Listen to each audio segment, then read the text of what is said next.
예수께서는 이 요단강에서 요한에게 침례를 받으시고 갈릴리로 돌아오셨는데, 이는 일찍이 선지자 이사야가 메시아에 대한 예언으로 예수께서 갈릴리 지방에서 그의 공적 활동을 행하시고 봉사하실 것이 예언되어 있는 것입니다.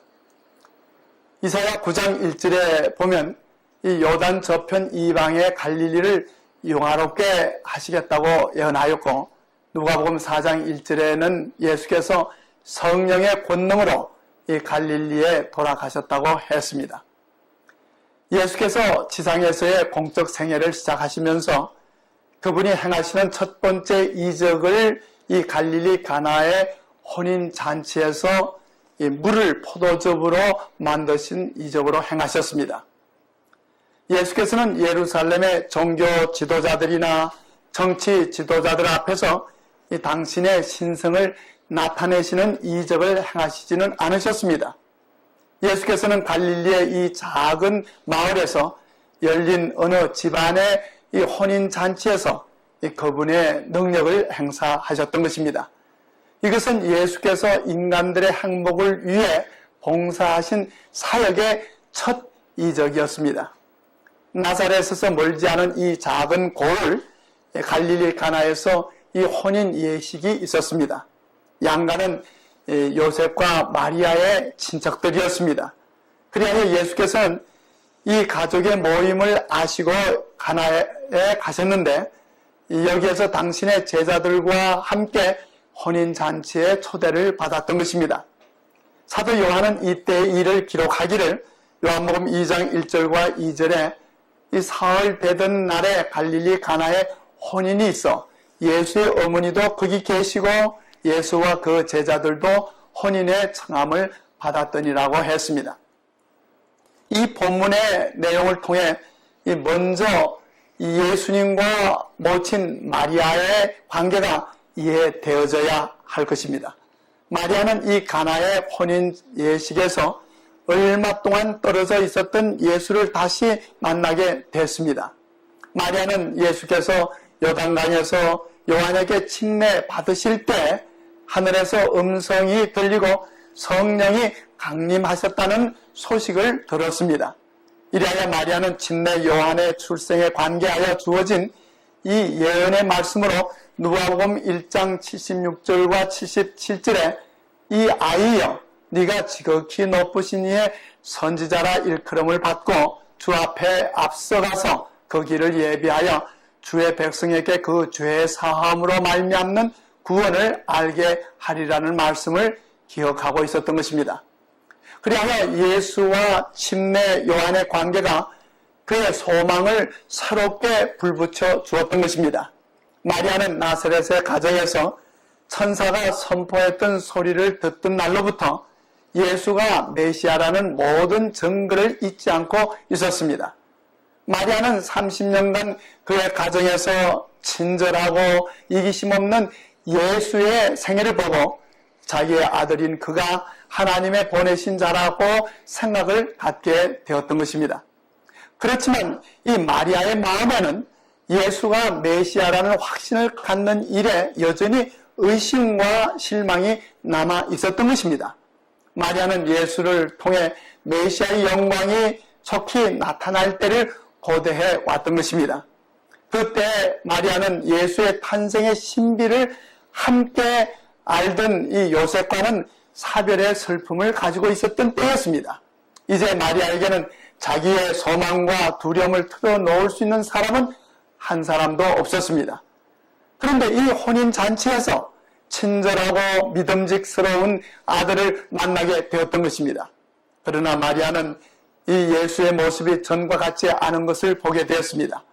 그의 영혼은 변해 있었고 그의 얼굴은 광야에서의 시험과 투쟁의 흔적을 지니고 있었으며, 그리고 한편 위엄과 권세의 새로운 표정이 그의 하늘의 사명을 증거해 주고 있었습니다. 예수의 곁에는 이 존경의 눈길로 그를 따르고 예수를 주님이라고 부르는 일단의 무리가 있었습니다. 이 동행자들이 그동안 예수에게서 일어났던 이야기를 마리아에게 들려주었는데, 이 요한복음 1장 45절에 모세가 율법에 기록했고 여러 선자가 기록한 그 일을 우리가 만났다고 하는 말을 들었던 것입니다. 마리아는 예수에 대한 제자들의 증언을 듣고 자기가 오랫동안 간직하여 왔던 바람이 헛되지 않았다는 보증으로 즐거워했습니다. 또한 많은 사람들의 시선이 예수에게 쏠리는 것을 보았을 때 예수께서 참으로 하나님께 존귀하게 여김을 받는 자라는 것을 무리에게 증거되어지기를 바랬던 것입니다. 그 당시에 혼인잔치는 며칠씩 계속되는 것이 관습이었습니다. 그런데 이 혼인 예식에서 잔치가 끝나기도 전에 포도주가 떨어진다는 것은 흔히 있는 일이 아니었으며, 이 포도주가 없다는 것은 접대가 소홀하다는 표시로 보여지는 것이었습니다. 그런데 요한복음 2장 3절에 보면 이 혼인잔치에서 포도주가 모자란지라 예수의 어머니가 예수에게 이르되 저희에게 포도주가 없다고 했습니다. 이 혼인잔치에서 포도주가 떨어졌을 때 그녀가 난처해 한 것을 보면 마리아가 양가의 한 친척으로 잔치를 준비하고 있었음을 알 수 있으며, 이 마리아의 말에는 예수께서 그들의 부족을 공급해 줄 수 있다는 것을 암시하는 말이었습니다. 그러자 요한복음 2장 4절에 예수께서 가라사대 여자여 나와 무슨 상관이 있나이까? 내 때가 아직 이르지 못하였나이다 라고 말했습니다. 여자여 나와 무슨 상관이 있나이까 라고 하는 말이 우리가 듣기에는 퉁명스럽게 들리지만은 이러한 말이 냉정한 말이나 이 무례한 표현은 아니었습니다. 이러한 표현이 당시 이 팔레스타인의 풍습에서는 흔히 잘 쓰이는 이 여인에 대한 이 정중한 표현으로서 경의를 표하기를 원하는 사람들에게는 이러한 태도로 대했던 것입니다. 요한복음 19장 26절에도 보면 특히 예수께서는 이 여자라는 칭호를 이 십자가상에서도 어머니를 부를 때 사용했습니다. 십자가상에서 예수께서는 이 어머니에 대한 마지막 친절한 행위로서 당신의 어머니를 가장 사랑하는 제자에게 위탁하시면서 그 같은 표현을 다시 사용하셨던 것입니다. 큰 슬픔과 비탄에 젖어있는 당신의 사랑하는 어머니를 가장 인간적이고 부드럽고 사랑스럽게 부를 때 이 호칭을 사용한 것을 보면 이 호칭 속에는 조금 더 불손하거나 거친 의미가 담겨 있지 않은 말인 것임을 알 수 있습니다. 오히려 이 말은 한없는 사랑을 내포하는 표현이기도 한 것입니다.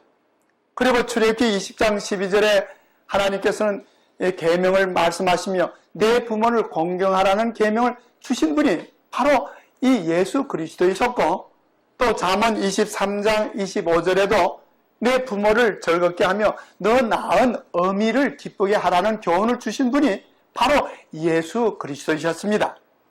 그리고 나와 무슨 상관이 있나이까라는 말로서 예수께서는 이적을 베푸시는 일은 이 마리아의 요청에 의한 것은 아니고 오직 하나님의 뜻에 따라 행하여져야 된다는 것을 밝힌 것입니다. 누가복음 2장 48절과 49절에 보면 예수께서 소년 시절에 예루살렘 성전을 방문하였을 때 이 예수의 부모가 예수를 잊어버리고 사흘이나 지나 예루살렘 성전에서 찾게 되었습니다.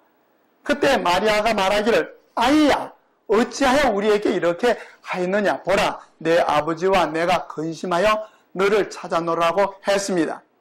그러자 예수께서는 어찌하여 나를 찾으셨나이까? 내가 내 아버지 집에 있어야 할 줄을 알지 못하셨나이까? 라고 말했던 것입니다.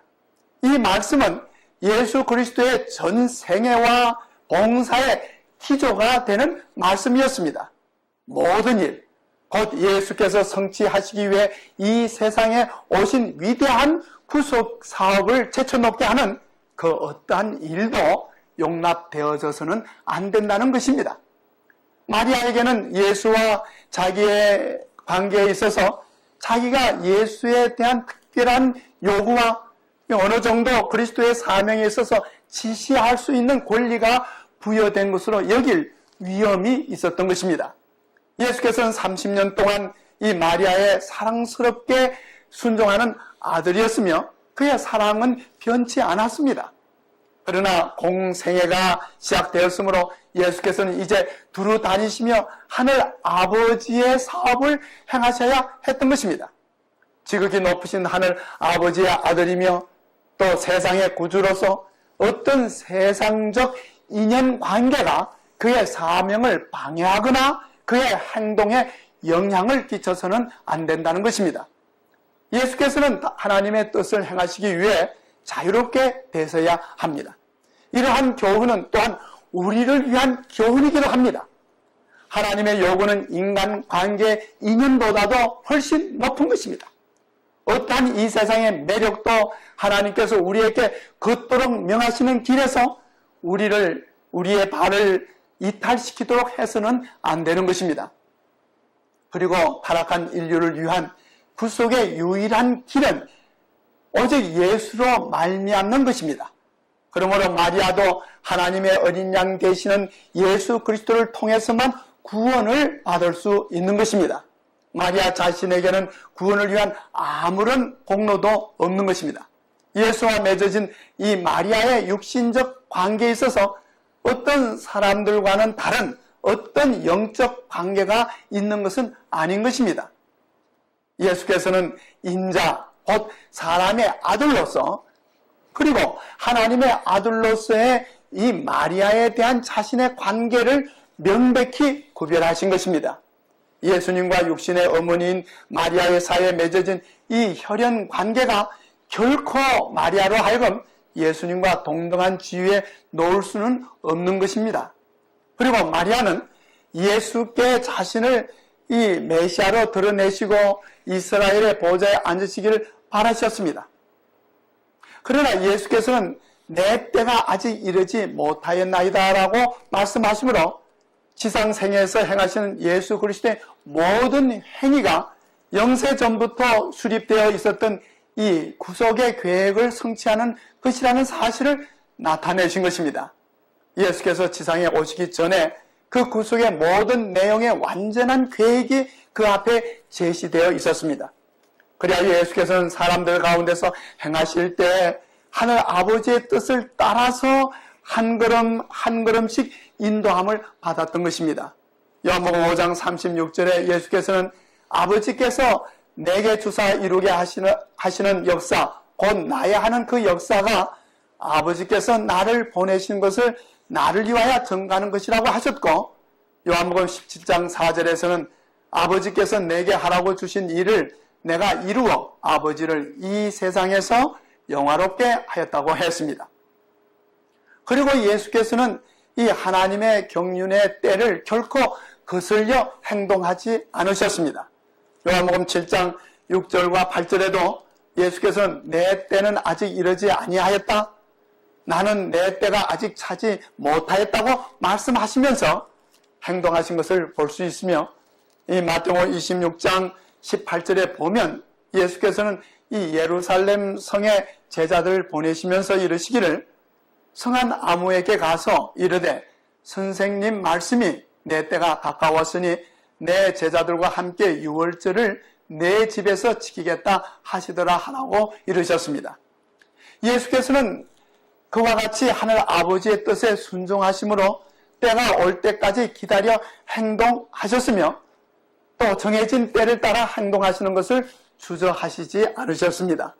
그리고 비록 마리아가 예수 그리스도의 사명에 대한 바른 개념을 가지고 있지 않았지만은 마리아는 예수를 전적으로 신뢰하고 있었습니다.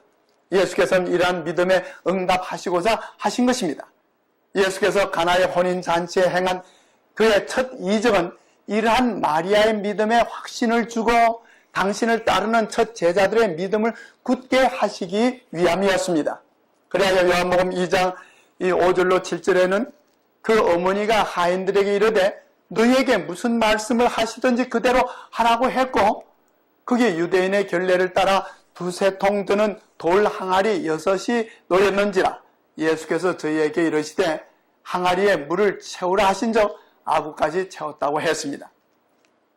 물이 비교적 귀한 이 팔레스타인 지역에서는 이 물을 순수하게 보존하기 위해서 이 돌로 만들어진 항아리들이 사용되었습니다. 오늘날도 물을 오랫도록 보관하기 위한 목적으로 이 돌 항아리들이 사용되고 있는 것입니다. 그리고 이 한 돌 항아리는 적어도 20갤론, 그런 거로 6항아리의 물은 모두 120갤론에 달하는 분량인 것입니다. 이를 리터로 환산하면 대략 700리터에 달하는 많은 양의 물이 되는 것입니다. 그리하여 이러한 돌 항아리에 가득 채웠던 물 대신에 이 포도주가 넘쳐 흐르게 되었습니다. 요한복음 2장 8절과 9절에 예수께서 명하시기를 이제는 떠서 연회장에게 갖다 주라 하심에 갖다 주었더니 연회장은 물로 된 포도주를 맛보고 어디서 났는지 알지 못하되 물도온 하인들은 알더라는 것입니다. 그런데 결혼잔치의 연회장이나 손님들은 모두 포도주가 떨어졌다는 것을 알지 못하고 있었습니다. 그래야 하인들이 날라온 이 포도주를 맛본 연회장은 자기가 이제까지 마셨던 어떤 포도주보다도 질이 우수하며 잔치의 시작에 내놓은 포도주와 매우 다르다는 것을 알게 되었습니다. 그런데 예수께서 이적으로 만드신 것이 이 알코올 성분이 있는 포도주인가 아니면 순수한 포도즙인가 하는 것입니다. 이 성경에 나오는 포도주라는 말의 헬라어는 이 오이노스인데 이 단어는 포도로 만들어진 모든 음료를 지칭하는 것으로서 이 단어를 이 발효되지 않은 순수한 포도즙을 의미하기도 하고 이 발효된 포도주를 의미하기도 했습니다.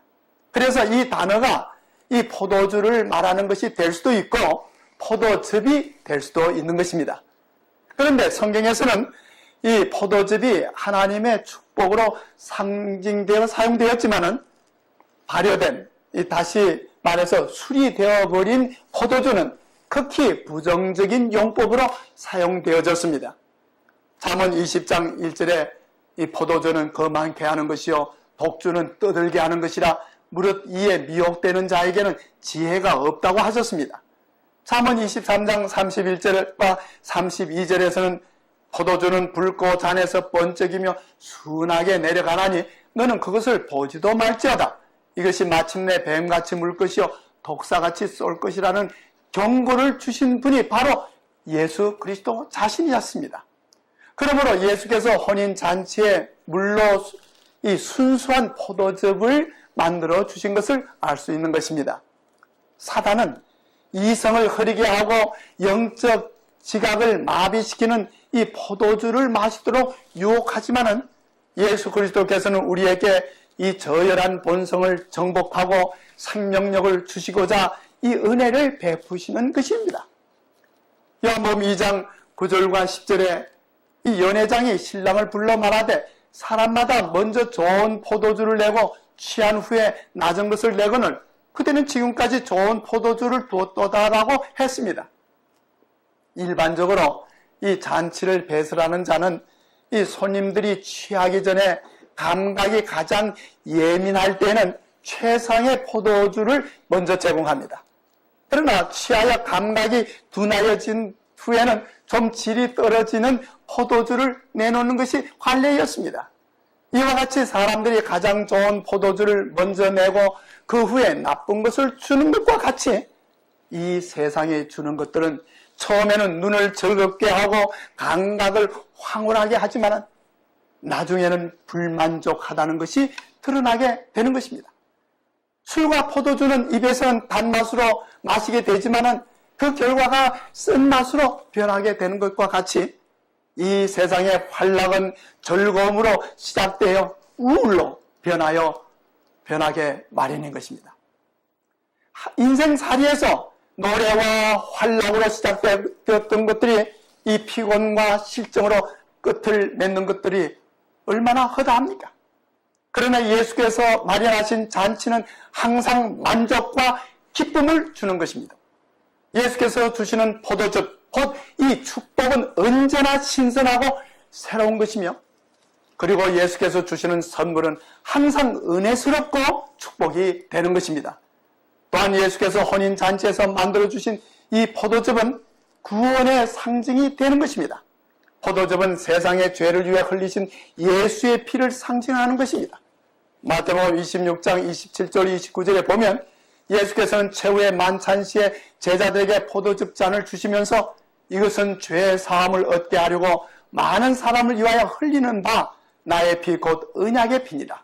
그러나 너희에게 이르노니 내가 포도나무에서 난 것을 이제부터 내 아버지의 나라에서 새 것으로 너희와 함께 마시는 날까지 마시지 아니하리라고 말씀하셨습니다.